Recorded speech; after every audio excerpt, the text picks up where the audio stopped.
Narcissus adalah kisah mitologi Yunani yang menceritakan seseorang yang sangat mencintai diri sendiri sehingga menganggap rendah dan menghina orang lain, sombong dan angkuh.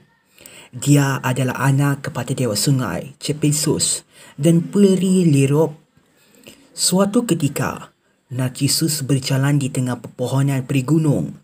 Eko tidak sengaja melihat dan terkagum akan ketampanan yang dimiliki oleh Narcissus. Lalu Eko jatuh cinta kepada Narcissus, kemudian mengikutinya. Kerana perasaan yang dialami oleh Narcissus seakan-akan dia diikuti oleh seseorang. Lalu dia menjerit, "Siapakah yang mengikuti aku?" Sentak, peri Eko memperlihatkan dirinya dan ingin memeluk Narcissus. Narcissus dengan refleks mundur dan meminta Eko untuk menjauh daripadanya. Eko begitu patah hati dan menghabiskan seluruh hidupnya dengan kesendirian di celah-celah gunung. Nemesis Dewi Keadilan mengetahui kejadian ini dan ingin menghukum Narcissus.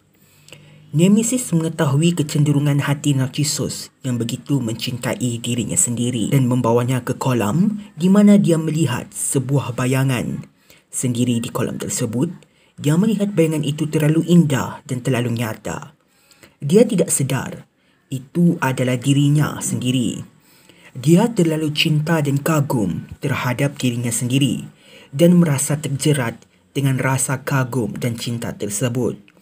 Namun Narcissus sedar bahawa cinta itu tidak boleh diwujudkan dan akhirnya membunuh diri. Narcissism adalah perasaan cinta sehingga taksub terhadap diri sendiri yang berlebihan. Orang yang mengalami gejala ini disebut narsisis. Istilah ini pertama kali digunakan dalam psikologi oleh Sigmund Freud, merujuk kepada Narcissus, seorang watak dalam mitologi Yunani yang dikisahkan terlalu taksub penampilannya sehingga diumpan mencintai bayangannya sendiri di kolam.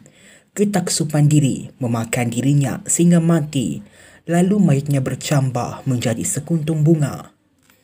Sifat narsisism sudah lazim ada dalam setiap orang sejak mereka lahir lagi. Bahkan Andrew Morrison berpendapat bahawa sifat narsisism dimiliki dalam jumlah yang cukup akan membuat seseorang memiliki persepsi yang seimbang antara keperluan dalam hubungannya dengan orang lain. Narsisism memiliki sebuah peranan yang sehat dalam erti membiasakan seseorang untuk berhenti bergantung pada standard dan prestasi orang lain demi membuat dirinya bahagia. Namun apabila jumlah perasaan ini berlebihan, melepasi tahap yang dibenarkan, perasaan ini dapat menjadi satu kelainan kepribadian yang bersifat patologis. Kelainan kepribadian atau biasanya disebut juga penyimpangan kepribadian merupakan istilah umum untuk jenis penyakit mental seseorang, di mana ada keadaan tersebut, cara terfikir, cara memahami situasi dan kemampuan berhubungan dengan orang lain tidak berfungsi secara normal.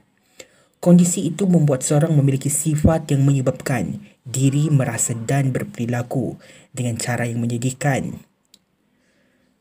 membatasi kemampuan untuk dapat berperan dalam satu hubungan. Seseorang yang narsistik biasanya terlihat memiliki rasa percaya diri yang sangat kuat. Tetapi apabila narsisism yang dimilikinya sudah mengarah pada kelainan yang bersifat patologis, maka rasa percaya diri yang begitu kuat tersebut dapat digolongkan sebagai bentuk rasa percaya diri yang tidak sihat, kerana hanya memandangkan dirinya sebagai paling hebat dari antara orang lain tanpa boleh menghargai antara satu sama lain. Selain itu, seseorang dengan sifat narsistik yang berlebihan memiliki kecenderungan untuk meninggikan dirinya, bersifat sombong dan angkuh di hadapan orang lain.